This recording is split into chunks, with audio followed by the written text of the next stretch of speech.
Bonjour les amis, bienvenue à notre étude, la leçon numéro 3 de l'école du sabbat. C'est ce que nous examinons aujourd'hui, les psaumes pour le premier trimestre de 2024. Je m'appelle Pasteur James Rafferty et nous sommes si heureux que vous nous rejoigniez. Si vous souhaitez obtenir votre propre copie personnelle de la leçon de l'école du sabbat, vous pouvez faire cela en vous rendant sur 3abnsabbatschoolpanel.com. C'est 3abnsabbatschool.com. Nous avons des leçons incroyables à étudier, alors ne partez pas, on revient tout de suite.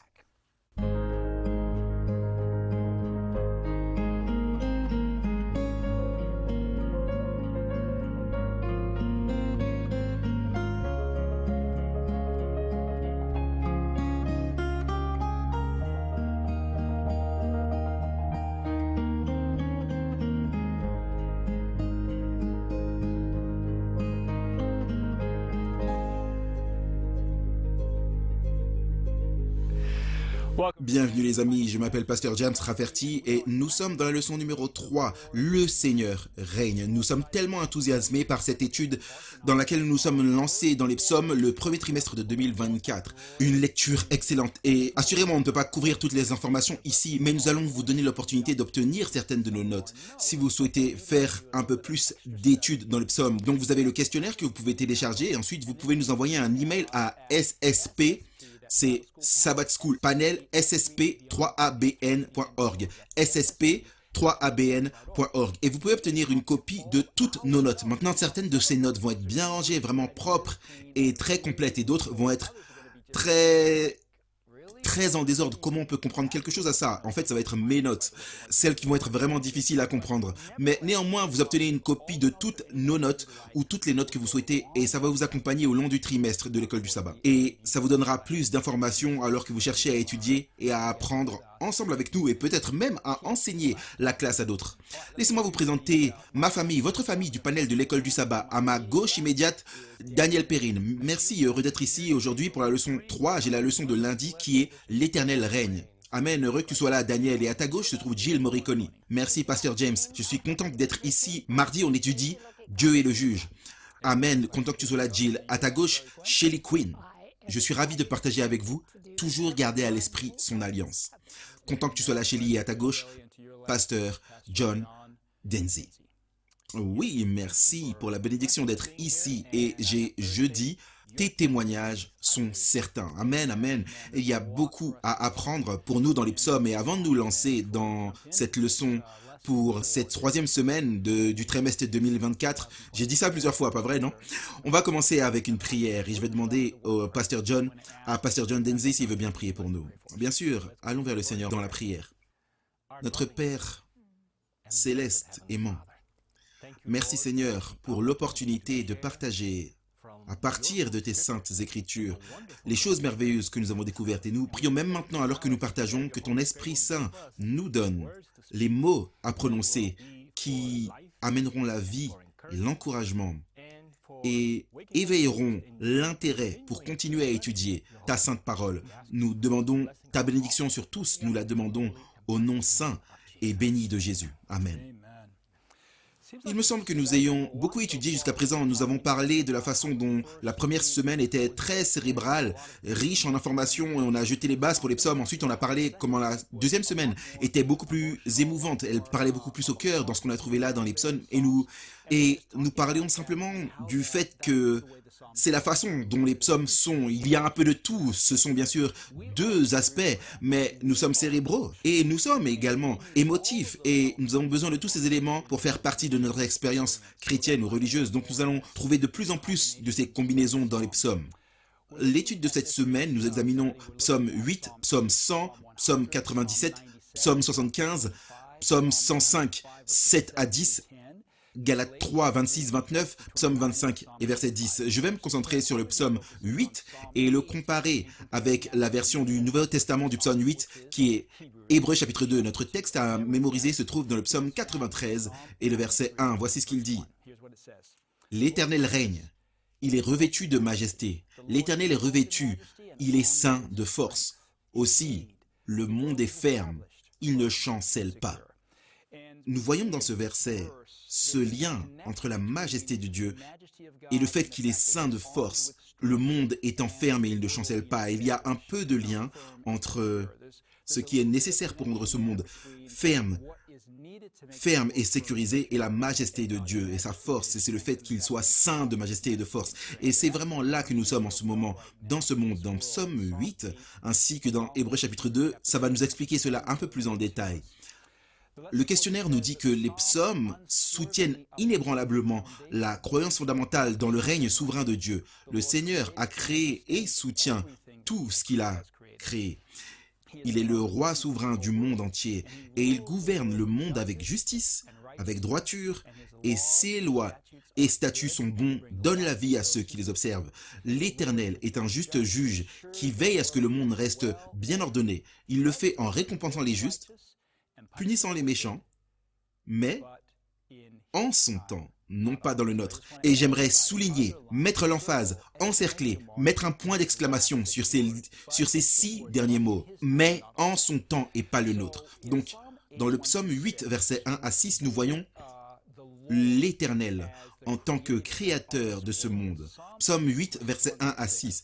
Éternel, notre Seigneur, que ton nom est magnifique sur toute la terre, ta majesté s'élève au-dessus des cieux. Par la bouche des enfants et de ceux qui sont à la mamelle, tu as fondé ta gloire pour confondre tes adversaires, pour imposer silence à l'ennemi, au vindicatif. Et je contemple les cieux, l'ouvrage de tes mains, la lune, les étoiles que tu as créées. Qu'est-ce que l'homme pour que tu te souviennes de lui et le fils de l'homme pour que tu prennes garde à lui? Tu l'as fait de peu inférieur aux anges et tu l'as couronné de gloire et de magnificence. Tu lui as donné la domination sur les œuvres de tes mains. Tu as tout mis sous ses pieds. Et si seulement nous pouvions dire que c'est la situation actuelle, que c'est le cas présent, mais ça c'est ce que Dieu a ordonné. Dieu a ordonné que nous ayons la domination sur toute la terre. Dieu a ordonné que cette terre soit créée avec la gloire, la splendeur de son image, sa justice, qu'il n'y ait pas de douleur, pas de souffrance. Et nous savons cela parce que nous le voyons dans Genèse chapitre 1 et 2, et à mesure que nous avançons tout au long de la Bible, nous voyons dans la Bible, dans Apocalypse chapitre 21 et 22. Nous avons cette terre parfaite, sans douleur, sans chagrin, sans mort. Puis nous avons à nouveau cette terre parfaite restaurée dans Apocalypse 21 et 22, sans douleur, sans chagrin, sans cri, sans mort. Mais entre ces deux-là, c'est ce que nous vivons actuellement. Et si vous allez dans le Nouveau Testament, Hébreux chapitre 2, vous découvrirez une explication du pourquoi le psalmiste décrit là où nous nous trouvons maintenant. Dans Hébreux chapitre 2, Paul reprend ce même psaume, le psaume 8, mais il ajoute un petit quelque chose que l'on ne voit pas dans le contexte originel de psaume 8, le verset 6. Or, quelqu'un a rendu quelque part ce témoignage. Qu'est-ce que l'homme pour que tu te souviennes de lui? Ou le fils de l'homme pour que tu prennes soin de lui? Donc on a là le même verset qui est cité encore dans le Nouveau Testament. Tu l'as abaissé pour un peu de temps au-dessous des anges. Tu l'as couronné de gloire et d'honneur. Tu as mis toutes choses sous ses pieds. Nous y voici. C'est exactement ce que dit le psalmiste. Tu as mis toutes choses sous ses pieds. En effet, en lui soumettant toutes choses, verset 8 d'Hébreux 2, Dieu n'a rien laissé qui ne lui fût soumis. Donc, on y est. Point trait, fin de l'histoire, pas exactement. Regardez ici la conjonction « mais » ou « cependant ». Mais nous ne voyons pas encore maintenant que toute chose lui soit soumise. Qu'est-ce qui s'est passé? Mais, verset 9, nous voyons une autre conjonction. Mais celui qui a été abaissé pour un peu de temps au-dessous des anges, Jésus, nous le voyons couronné de gloire et d'honneur à cause de la mort qu'il a soufferte afin que par la grâce de Dieu, il souffrit la mort pour tous. Maintenant, alors que nous comparons le psaume 8 avec Hébreux 2, nous voyons qu'il y a eu un changement. Il y a eu un changement dans ce que Dieu avait ordonné pour la planète. Adam, en fait, a perdu sa domination, la domination qui lui avait été donnée à la création. Lui et Ève ont choisi de croire au mensonge du prince de ce monde, Lucifer, le diable. Et à cause de là, ils ont été trompés. Le monde entier a été trompé sur Dieu, sur le genre de Dieu qui a créé ce monde, sur le caractère de Dieu, sur la personne de Dieu, sur ce à quoi Dieu ressemble. Et nous sommes toujours sous l'ombre de cette déception aujourd'hui. Donc, nous avons ce que la grammaire anglaise appelle une conjonction. C'est une conjonction négative, mais nous ne voyons pas maintenant toute chose sous ses pieds. Mais nous ne voyons pas maintenant toute chose sous ses pieds est suivie par une autre conjonction, un autre mais, et ça nous conduit à une fin plus positive parce que elle se focalise sur Jésus et ça nous apporte ce mais positif. Mais nous voyons Jésus. On ne voit pas tout sous Adam, mais on voit Jésus. Vous savez, le diable se réjouit que toute chose ne soit pas sous la domination de l'homme maintenant dans son état originel, comme Dieu l'avait prévu lors de la création de ce monde. Mais le diable n'est pas content de cette deuxième conjonction. Il n'aime pas ce deuxième mais. Il ne l'aime pas parce que Jésus est venu pour restaurer cette planète afin de nous ramener dans notre domination première et de restaurer toute chose sur cette planète. On lit cela dans Romains chapitre 8, que la création tout entière soupire et souffre les douleurs de l'enfantement. Et c'est ce que nous voyons qui se déroule dans notre état actuel. Donc, quand nous regardons notre situation actuelle, il y a une bataille qui se déroule entre ces deux conjonctions. Il y a une bataille qui se déroule dans nos propres vies personnelles. Le Nouveau Testament nous apporte l'espoir. Nous ne voyons pas toute chose sous l'homme, c'est l'humanité à cause du péché, la souffrance, mais nous voyons Jésus. Dieu soit loué pour Jésus. Le verset dit qu'il a été rendu un peu inférieur aux anges pour la souffrance de la mort, afin que par la grâce de Dieu, il goûte la mort pour tout homme. Ça c'est vous, ça c'est moi. Si vous écoutez aujourd'hui, vous êtes inclus dans ce tout homme. Si vous êtes une femme, vous êtes inclus dans tout homme. Si vous êtes une jeune femme, vous êtes inclus dans tout homme. Si vous êtes un jeune homme, vous êtes inclus dans tout homme. Si vous êtes un vieil homme, vous êtes inclus dans tout homme. Si vous êtes une vieille femme, vous êtes inclus dans tout homme. Si vous êtes un bébé garçon, un bébé fille, vous êtes inclus dans tout homme. Toute personne est inclue dans tout homme. Et c'est la bonne nouvelle. Jésus-Christ est intervenu et il a goûté la mort pour chaque homme. Le psaume 75 nous dit « Car ce n'est ni de l'Orient, ni de l'Occident, ni du désert, ni de l'élévation, mais Dieu est celui qui juge. Il abaisse l'un, il élève l'autre. Il y a dans la main de l'Éternel une coupe où fermente un vin plein de mélange et il en verse. Tous les méchants de la terre sucent, boivent jusqu'à la lie. Mais je publierai ces choses à jamais. Je chanterai en l'honneur du Dieu de Jacob et j'abattrai toutes les forces des méchants. Les forces du juste seront élevées. » Jésus-Christ fait partie de la famille humaine et il a bu cette coupe. Il a bu jusqu'à la lie cette coupe. Il a bu cette coupe qui doit être donnée aux méchants. Il est devenu péché pour nous. 2 Corinthiens 5, verset 11 nous dit. Et donc Dieu reste souverain par la vie, la mort et la résurrection de Jésus-Christ. Alors, quand nous regardons cette magnifique image, nous voyons la guérison. Nous voyons que Dieu nous a rachetés, il nous a récupérés à travers son Fils Jésus-Christ. Et c'est la bonne nouvelle, c'est l'image que le psaume nous apporte. Beaucoup des psaumes pointent vers le sacrifice de Jésus-Christ. Ils pointent aussi vers la victoire de Jésus-Christ, comme par exemple le psaume 24. À l'Éternel la terre et ce qu'elle renferme, le monde et ce qu'il habite. Pourquoi? Parce que Dieu nous a rachetés, parce que Christ est mort pour chaque personne. Car il l'a fondé sur la mer et affermi sur les fleuves. Il est le Créateur. Qui pourra monter sur la montagne de l'Éternel? Qui s'élèvera jusqu'à son saint lieu? Celui qui a les mains innocentes et le cœur pur, celui qui ne livre pas son âme au mensonge et qui ne jure pas pour tromper. Et ensuite il continue ici. Porte, élevez vos linteaux, élevez-vous, porte éternelle, que le roi de gloire fasse son entrée. Qui est ce roi de gloire? L'Éternel des armées. Il est le roi de gloire. Dieu nous a rachetés. Dieu a établi son alliance avec nous à travers Jésus-Christ. Et Dieu a établi cette alliance éternelle à travers Jésus-Christ pour chaque personne sur la planète Terre, chaque femme, chaque homme, chaque enfant, chaque personne âgée, chaque personne sur la planète Terre est inclus dans l'alliance de paix de Dieu. Amen. Merci, pasteur Rafferty, pour cette excellente introduction de dimanche. Je m'appelle Daniel Perrine et j'ai la leçon de lundi qui s'intitule « L'Éternel règne ». Maintenant, le titre de la leçon de cette semaine, c'est « L'Éternel règne ». Le titre de la leçon de lundi, c'est « L'Éternel règne ». Et donc, la leçon de lundi se concentre sur le psaume 97 qui commence par « L'Éternel règne ». Donc, je vais commencer cette leçon en disant « L'Éternel règne ». C'est lui qui est en charge. Et maintenant, pour un chrétien, cela va sans dire, ou du moins, ça devrait régner. La définition, c'est posséder ou exercer le pouvoir de gouverner. Maintenant, il y a vraiment une logique simple ici. Même un enfant peut comprendre. Donc, s'il y a des enfants qui écoutent ici, je pense que vous reconnaîtrez que c'est vrai. Si je l'ai fait, alors c'est moi qui en suis responsable. Je ne recommande pas d'essayer ça, mais car c'est quelque chose qu'un enfant a fait, et ils vous diront, mais c'est à moi, je l'ai fait. C'est une raison pour laquelle la question de la création n'est pas une question secondaire, qui n'a pas d'importance. Elle a de l'importance. Qui est responsable? Donc, je veux vous amener maintenant à plusieurs déclarations sur le règne du Seigneur.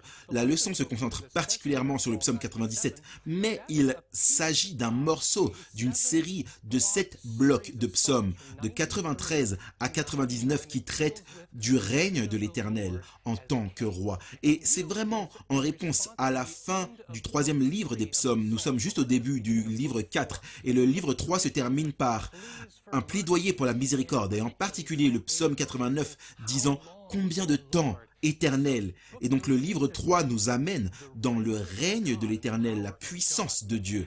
Et donc, quand il semble que Dieu n'est pas sur son trône, peut-être passer un peu plus de temps à lire le psaume 93 à 99, ce n'est pas une excuse qui nous donne des preuves pour le règne de Dieu, mais cela nous apprend réellement comment reconnaître et parler et agir avec foi. Nous devons apprendre à parler foi, louange de Dieu. Parfois, nous ne sommes pas vraiment bons dans ce domaine parce que nous n'identifions pas les attributs de Dieu. Et donc, ces psaumes ici, 93 à 99, je vais prendre un psaume après l'autre, commençant par le psaume 93.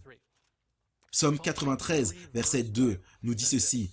« Ton trône est établi dès les temps anciens. Tu existes de toute éternité. » Donc, numéro 1, le règne de Dieu. L'Éternel règne à jamais. Le psaume 93, verset 5, un peu plus tard, là, nous dit « Tes témoignages sont entièrement véritables. La sainteté convient à ta maison, ô Éternel, pour toute la durée des temps. » Maintenant, je n'ai pas d'expérience première concernant le mot « à jamais ». On dit des choses comme « Oh, ça a duré une éternité ». Mais on ne sait même pas de quoi on parle. Je vis dans une démocratie où les dirigeants vont et viennent, où il y a des élections, un pouvoir prend le relais d'un autre pouvoir. L'administration change, de nouvelles philosophies émergent et les choses changent. Et donc, dans nos nations, nos gouvernements, on ne comprend pas vraiment ce que cela signifie que Dieu règne à jamais. Il n'est pas le champion en titre qui va être renversé par le prochain challenger. Qu'est-ce que cela signifie pour moi? Dieu est fiable. Il ne va pas changer d'un jour à un autre. Je peux faire confiance à Dieu. Cela peut paraître banal, mais mes amis, c'est tellement vrai. Dieu est digne de confiance. Il est toujours là devant moi. Il est toujours là derrière moi, depuis le début. Numéro 2, Psaume 94, verset 12. « Ô heureux l'homme que tu châties, ô Éternel, et que tu instruis par ta loi. » L'Éternel règne équitablement. Pouvez-vous imaginer un créateur qui n'est pas un dictateur sur sa création? Absolument. C'est le Dieu que nous servons, qui nous donne la liberté d'accepter ou de rejeter. Et il nous enseigne, il nous donne sa loi qui est juste. Il la donne en détail, il l'illustre. Il y fait référence et il nous la rappelle. Il la presse sur nos cœurs par le Saint-Esprit. Il l'écrit en nous. L'Éternel règne équitablement. Il nous donne la vérité. Qu'est-ce que cela signifie pour moi? Je n'ai pas besoin de vivre dans le stress ou la peur que Dieu soit imprévisible. Le psaume 93, versets 3 à 5. Car l'Éternel est un grand Dieu, il est un grand roi au-dessus de tous les dieux. C'est le psaume 95, 3 à 5. 3 à 5. Il tient dans sa main les profondeurs de la terre, et les sommets des montagnes sont à lui. La mer est à lui, c'est lui qui l'a faite. La terre aussi, ses mains l'ont formée.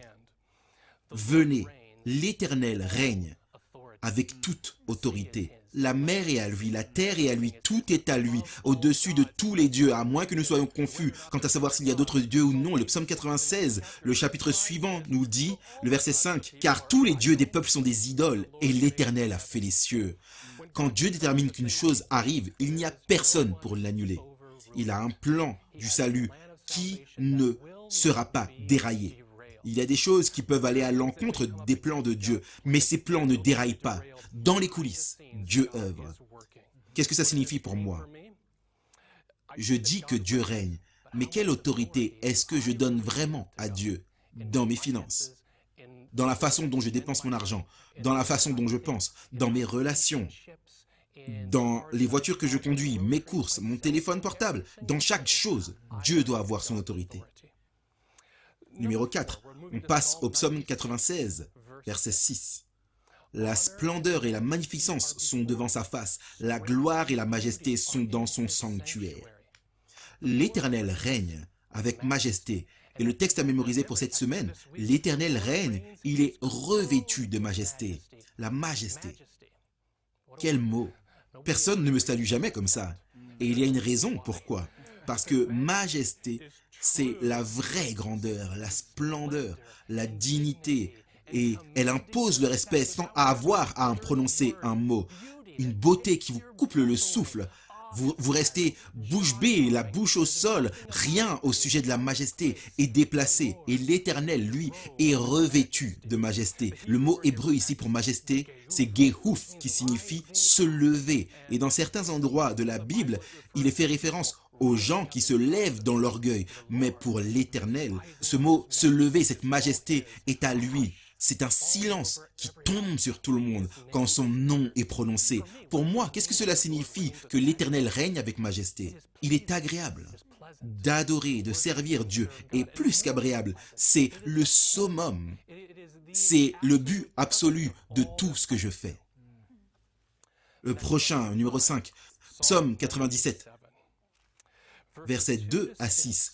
Et juste 2-3 phrases ici, dans cette section, les versets 6 à 7.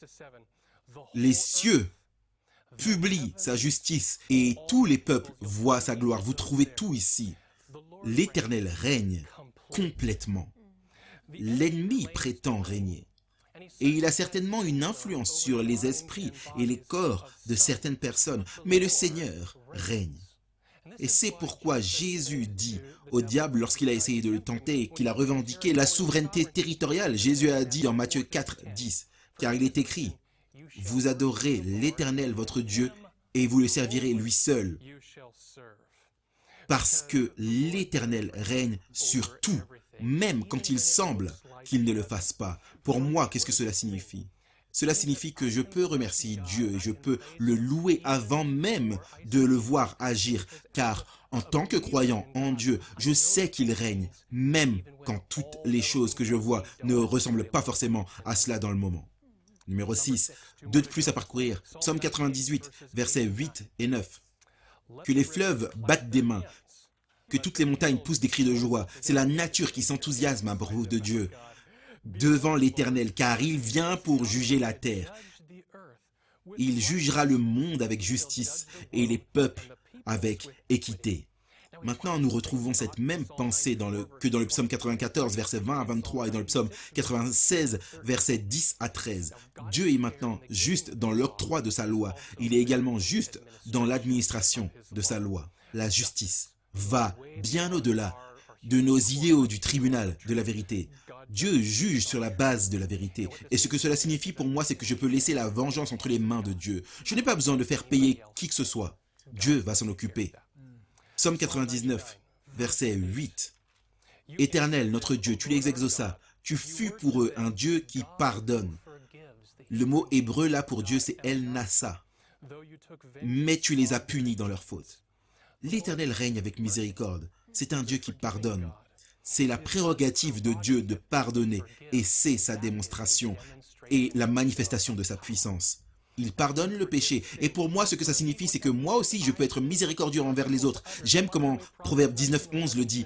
La volonté de l'homme le rend lent à la colère et c'est sa gloire de passer au-dessus une transgression. Donc si vous doutez que Dieu soit vraiment ou non en charge pour une raison ou pour une autre, prenez ces 7 psaumes, vous pouvez les lire en 10 minutes et vous dites Seigneur, rappelle-moi tes attributs, que tu es vraiment le Dieu qui règne du haut en bas. Amen, amen, merci Daniel. Nous étudions la leçon numéro 3, l'Éternel règne. Restez avec nous, on revient tout de suite.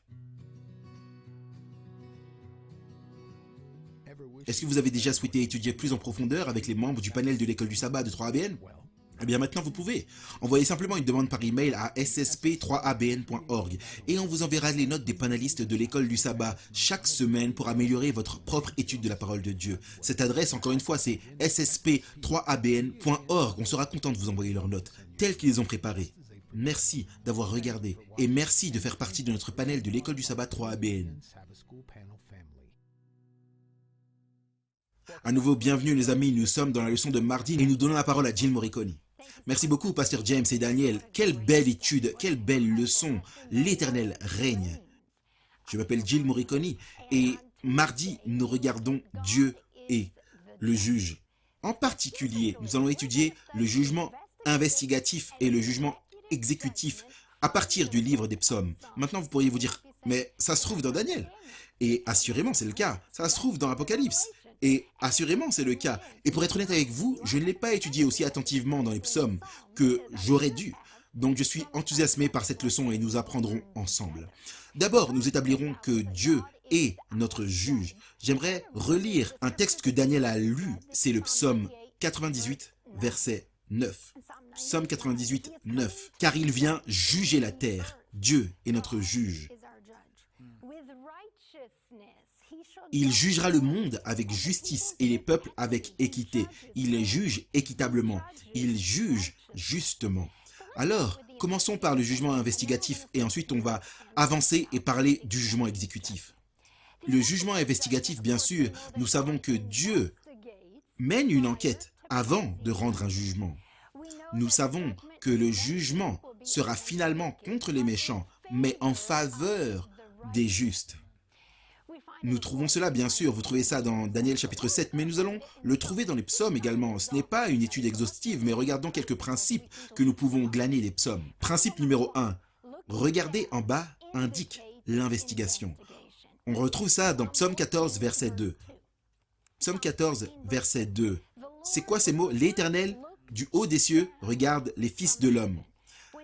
Quand il regarde en bas, ça indique une investigation qui est sur le point d'avoir lieu. Il regarde du ciel les enfants des hommes pour voir s'il y a quelqu'un qui soit intelligent, qui cherche Dieu. Dieu regarde en bas, il investigue pour voir qui le cherche ou qui le suit. Un autre principe que nous trouvons, c'est que Dieu mène une enquête depuis le sanctuaire céleste. Nous voyons cela dans le psaume 102, verset 19. Psaume 102, verset 19. Il commence avec la même phrase. Du haut des cieux, il regarde sur la terre. Ici, encore une fois, on voit cette enquête sur le point d'avoir lieu.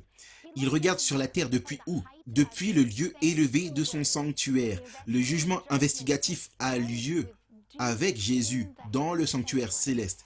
Du ciel, l'Éternel regarde sur la terre. Le troisième principe, c'est que Dieu mène une enquête avant de prononcer un jugement. En d'autres termes, l'enquête a lieu d'abord, ensuite le jugement.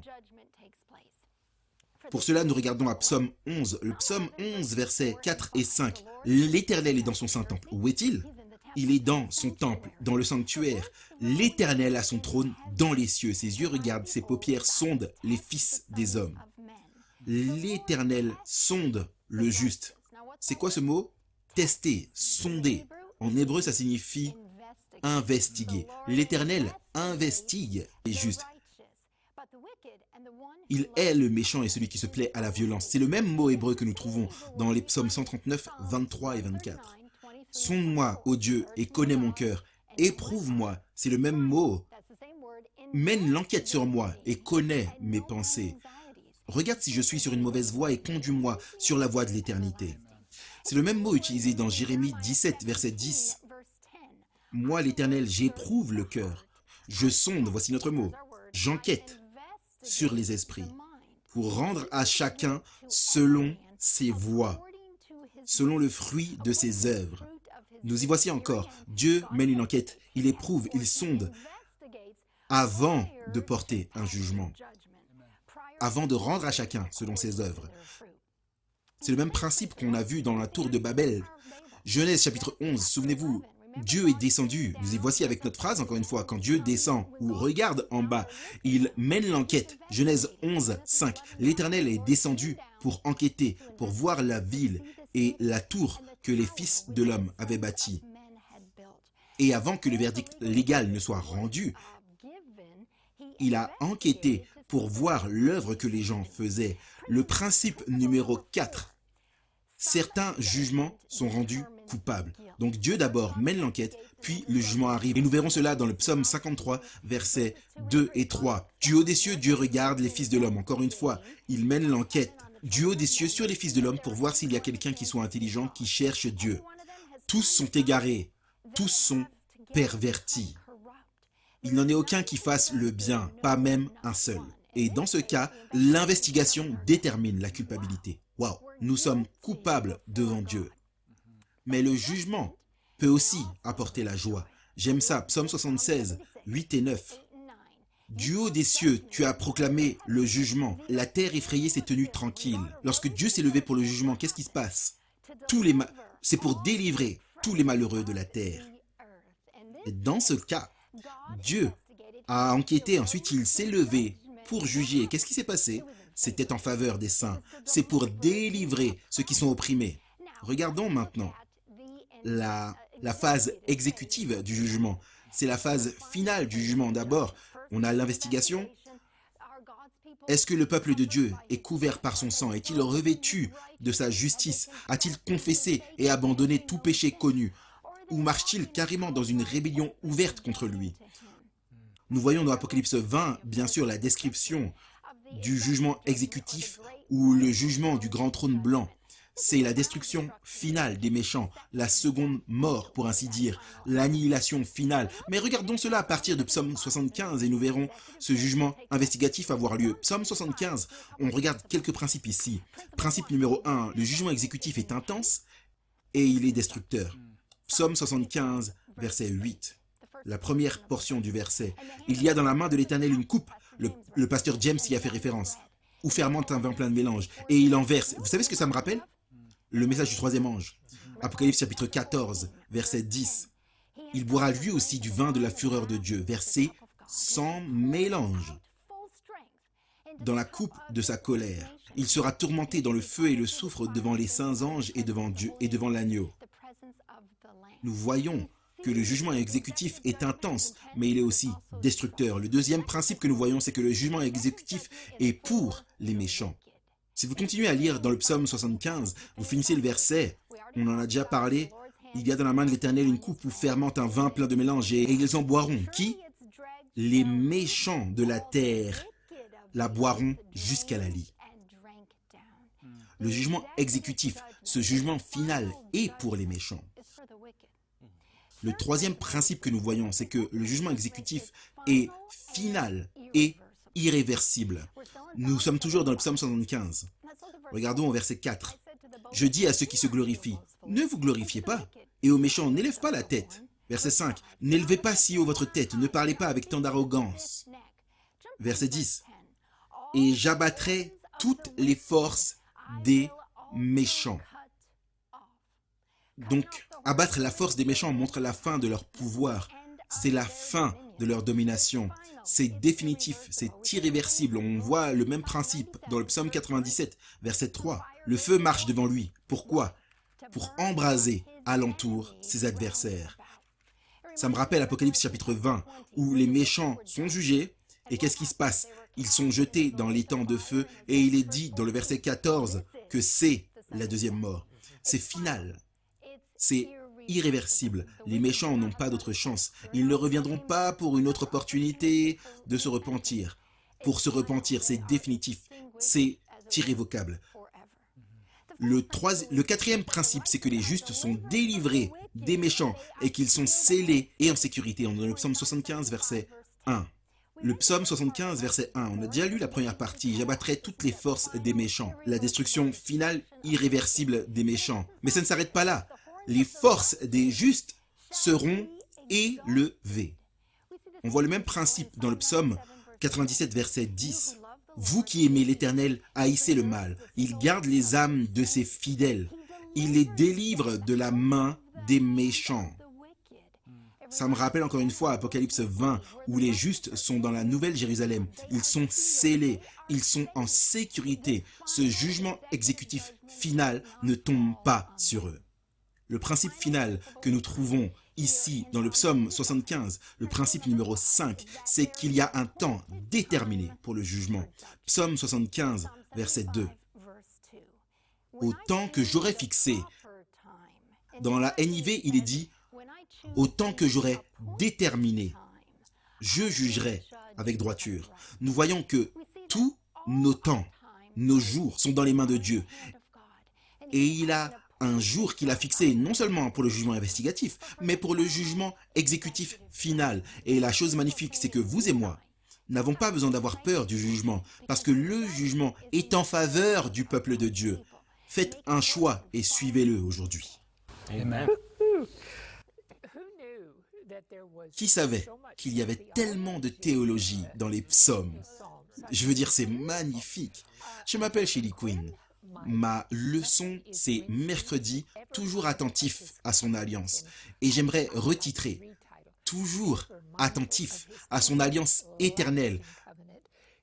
Vous avez fait référence plusieurs fois à Daniel 7, 22, où l'ancien des jours est vu et il porte un jugement en faveur des saints. Alors, regardons le psaume 94, parce que le thème du jugement de Dieu est quelque chose que certaines personnes craignent, mais ça ne devrait pas être. Si vous appartenez à Dieu, si vous êtes dans une relation d'alliance avec le Seigneur, cela devrait vous apporter la paix, l'assurance du salut. Regardons le psaume 94 et nous commencerons par le verset 8. En fait, 8 à 15, c'est juste les jugements de Dieu qui sont donnés au peuple pour amener le peuple à la justice et pour démontrer que Dieu prend soin d'eux. Mais maintenant, regardons au verset 12. Heureux l'homme que tu châties, ô Éternel, et que tu instruis par ta loi, pour le calmer au jour du malheur. Qui veut être calmé au jour du malheur, jusqu'à ce que la fosse soit creusée pour le méchant, car l'Éternel ne délaisse pas son peuple. Il n'abandonne pas son héritage, car le jugement sera conforme à la justice. Et c'est le but du jugement de Dieu, c'est de restaurer la justice. Et tous ceux dont le cœur est droit l'approuveront. Ok. Allez dans Psaume 105. Dans son ensemble, ce psaume montre la fidélité de l'Éternel à son alliance dans l'histoire d'Israël.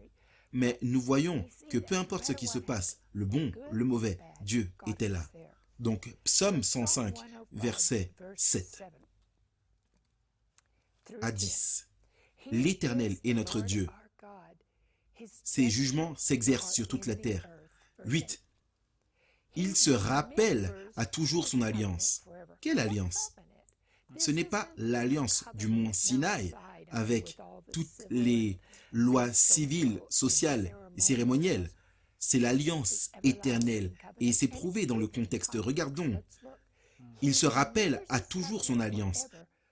Ses promesses pour 1000 générations.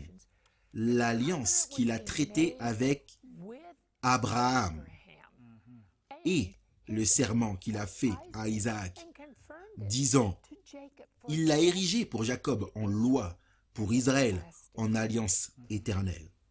Le peuple de Dieu est son héritage précieux et il a établi son alliance éternelle de justice par la foi.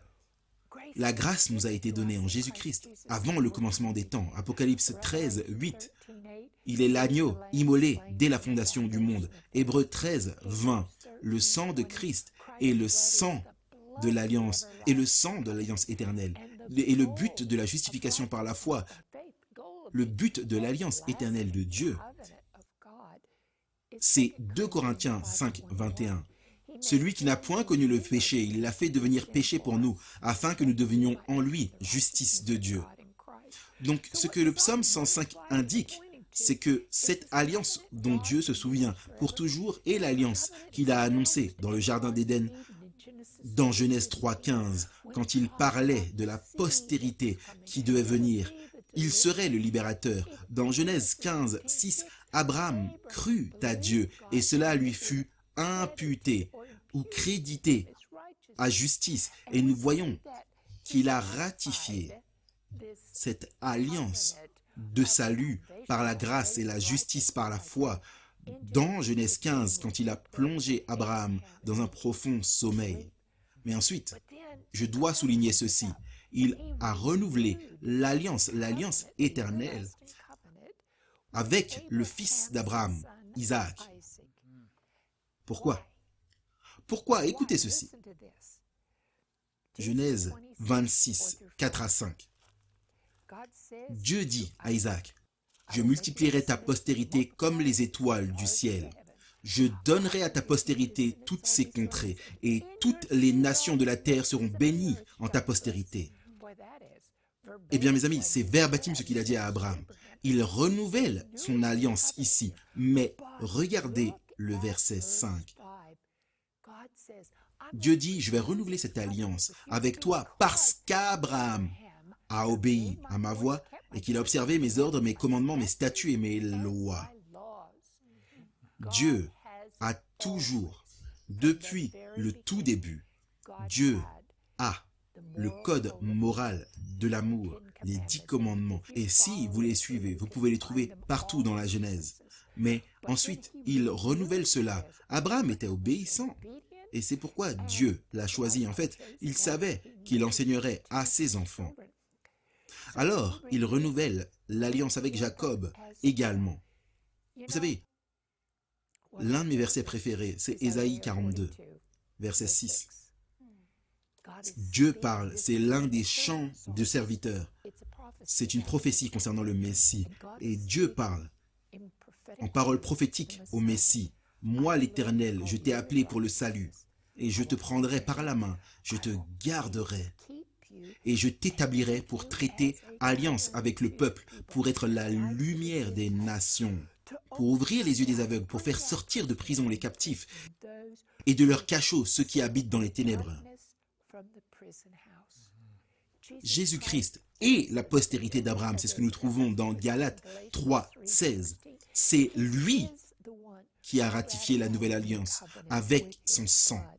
Et j'aimerais que nous ayons le temps pour cela, mais nous n'avons pas le temps pour tout. Mais Galates 3, 6 à 9, Paul dit, tout comme Abraham a cru en Dieu et que cela lui fut imputé à justice, ceux qui sont de la foi sont fils d'Abraham.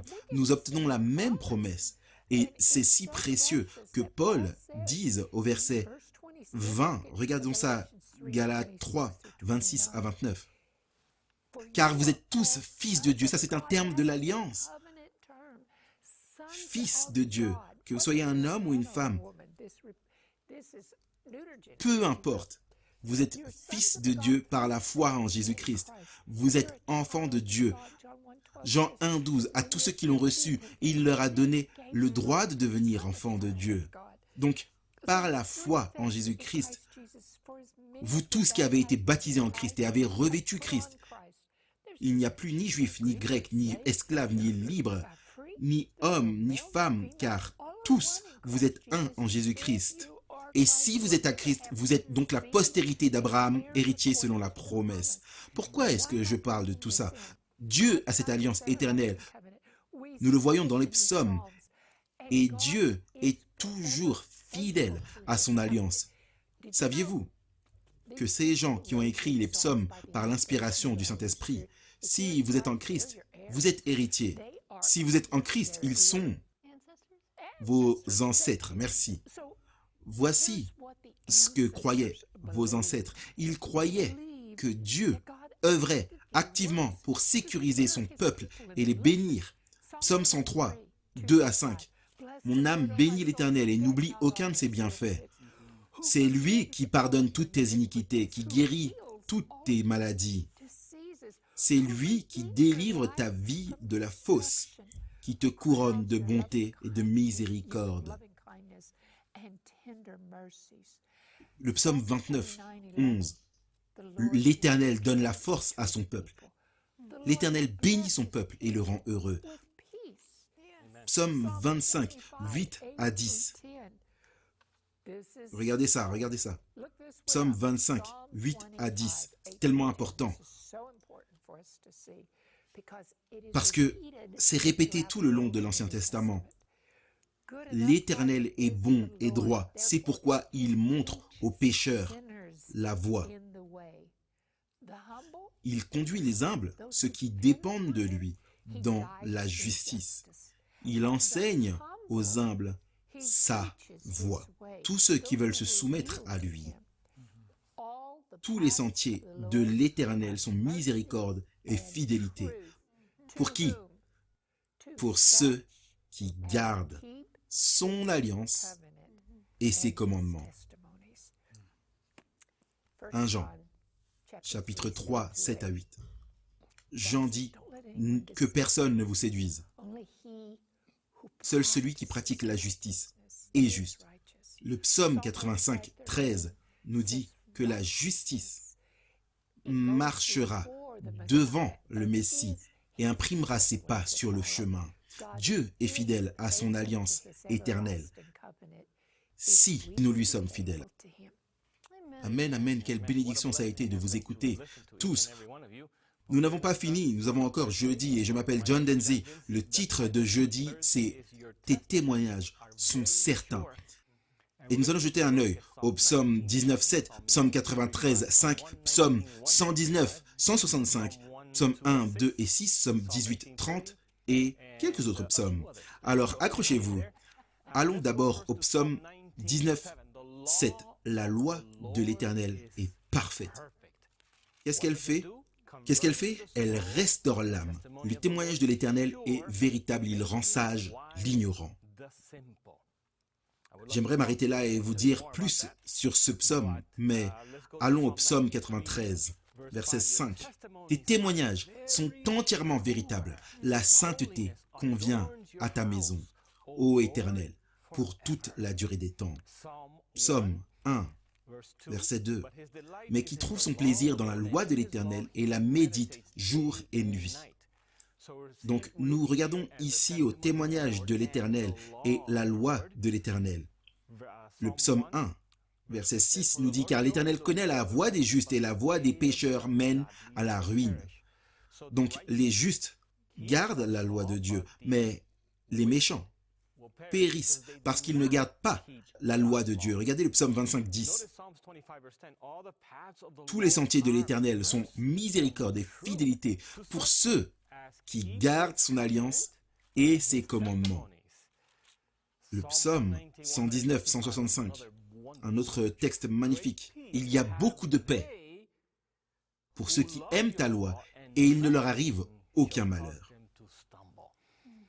Ces textes sont dignes de votre méditation. La leçon le fait ressortir et j'aimerais vous le lire. La suprématie de l'Éternel sur le monde en tant que souverain, créateur, roi et juge a des implications théologiques pour la fiabilité de ces témoignages. Les témoignages en hébreu édout, décrets ou lois font référence à l'ensemble des lois et des ordonnances avec lesquelles le Seigneur gouverne la vie religieuse sociale de son peuple. Vous pouvez voir Exode 32, 15.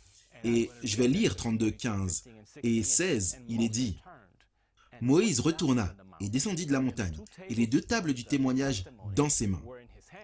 Les tables étaient écrites des deux côtés. Elles étaient écrites de l'un et de l'autre côté. » Maintenant, qui a écrit? Les tables étaient l'ouvrage de Dieu. Et l'écriture était l'écriture de Dieu, gravée sur les tables. Cela montre, bien sûr, la permanence. Écrire sur la pierre. La pierre, pas du papier, des papyrus, peu importe. C'était une indication de permanence.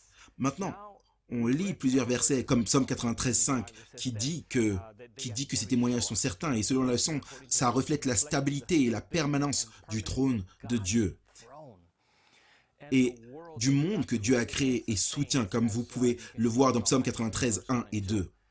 Le mot hébreu traduit comme « sûr » transmet la notion de fiabilité, de fidélité, de fermeté. Les lois de Dieu sont immuables et indestructibles. Pourquoi? Parce que la loi de Dieu est parfaite. Maintenant, c'est intéressant. J'ai accès à un dictionnaire qui montre l'hébreu ancien et qui montre quelque chose de très intéressant. Un pictogramme montrant une graine descendant jusqu'au sol, mais montrant aussi de l'eau. Un reflet qui pourrait être de l'eau ou du sang, et une graine qui montre la continuité. Et une graine, bien sûr, ça porte du fruit. Dans le dictionnaire hébreu, comme nous l'avons dit, ça confirme la fidélité la stabilité et la permanence. Et donc, je reviens au psaume 119, 152. « Dès longtemps, je sais par tes préceptes que tu les as établis pour toujours. » La loi de Dieu est éternelle. Elle est immuable. C'est écrit dans la pierre, écrit par le propre doigt de Dieu. De toutes les choses dans les Saintes Écritures, il a écrit les 10 commandements avec son propre doigt.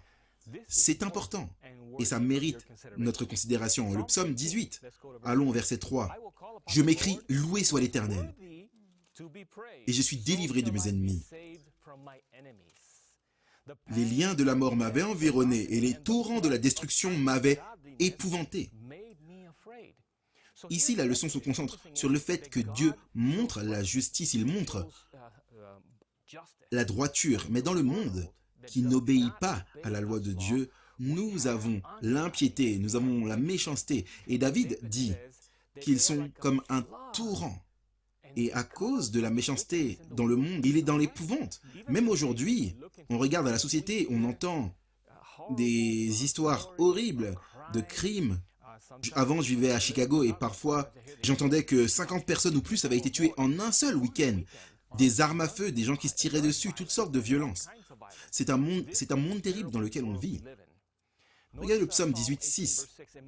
« Dans ma détresse, j'ai invoqué l'Éternel et j'ai crié à mon Dieu. De son palais, il a entendu ma voix et mon cri est parvenu devant lui à ses oreilles. » C'est le contexte du psaume 18, 7.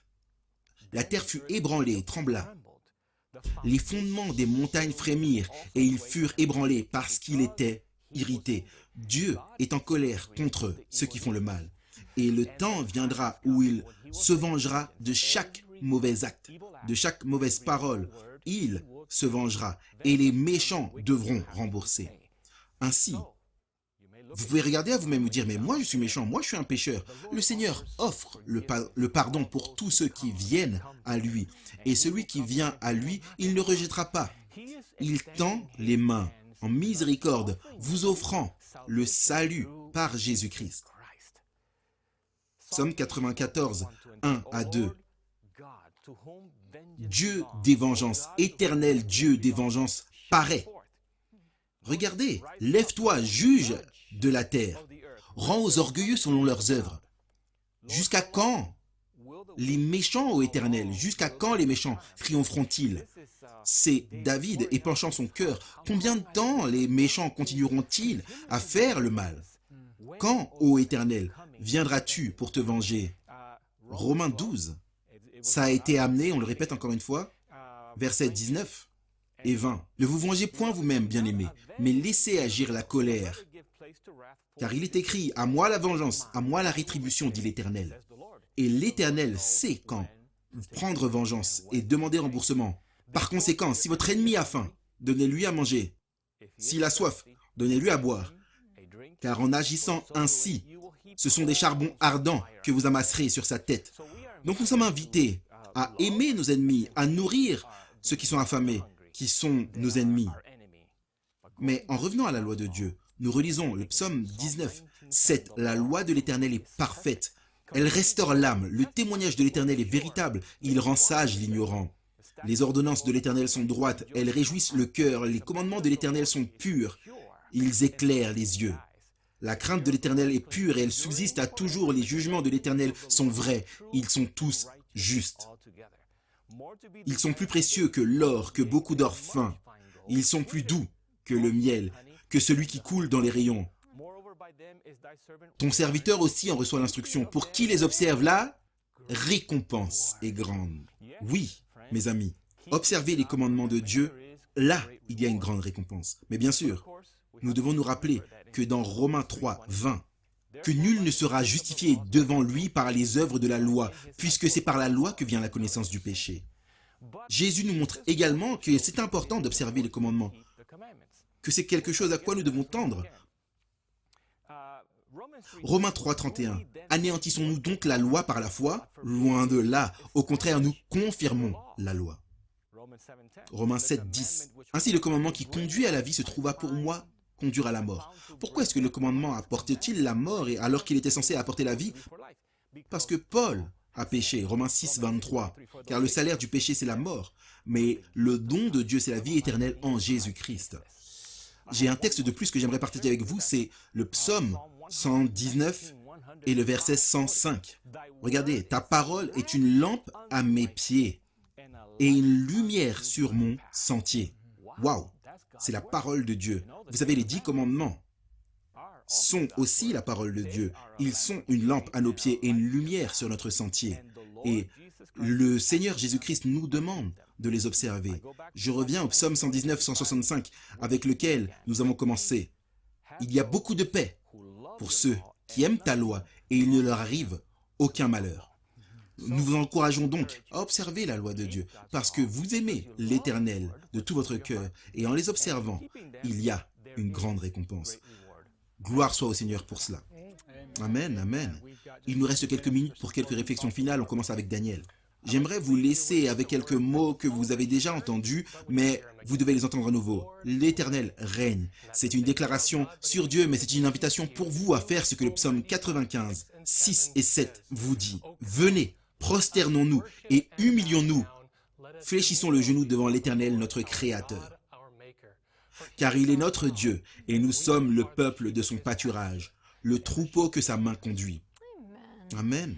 Alors que nous regardons l'Éternel règne, je me souviens du jugement investigatif et du jugement exécutif. Et lorsque nous étudions cela, nous découvrons que notre Dieu est au-dessus de tout, que notre Dieu est souverain, que notre Dieu voit et connaît tout, que notre Dieu vous aime et m'aime tellement qu'il a donné Jésus-Christ afin que nous puissions avoir l'opportunité d'avoir un jugement en notre faveur et de passer l'éternité avec lui. Amen. Quand je pense à l'alliance éternelle de Dieu, réalisez-vous que depuis le jardin, avant même le jardin, le chemin de Dieu pour le salut à la restauration de la justice a toujours été la justification par la foi, par le Messie. Ces gens, ils ont été sauvés en attendant Christ et nous sommes sauvés en regardant en arrière. Mais seulement ceux qui gardent son alliance et son témoignage trouveront ces chemins de vérité et de miséricorde. Amen. Un Dieu parfait d'amour nous a donné une loi parfaite parce qu'il nous aime et c'est pour notre bénéfice. Le psaume 19,7. La loi de l'Éternel est parfaite. Elle restaure l'âme. Le témoignage de l'Éternel est véritable et il rend sage l'ignorant. Méditez sur cela. Amen, amen. Des choses formidables. Là, Dieu est notre Créateur. Il enquête, il exécute parce qu'il nous a donné l'alliance éternelle en Jésus-Christ. Et sa loi est permanente. C'est la norme. Et donc, Dieu veut que nous gardions ce qu'il nous a donné. Il veut que nous gardions cette alliance qu'il nous a donnée en Jésus-Christ. Parce que l'Éternel règne. Eh bien, c'était une grande leçon pour cette semaine. Nous allons attendre avec impatience notre leçon prochaine, leçon numéro 4, qui est l'Éternel entend et l'Éternel délivre. Nous continuons à étudier le livre de Psaumes et nous attendons avec impatience notre prochaine étude ensemble. D'ici là, que Dieu vous bénisse.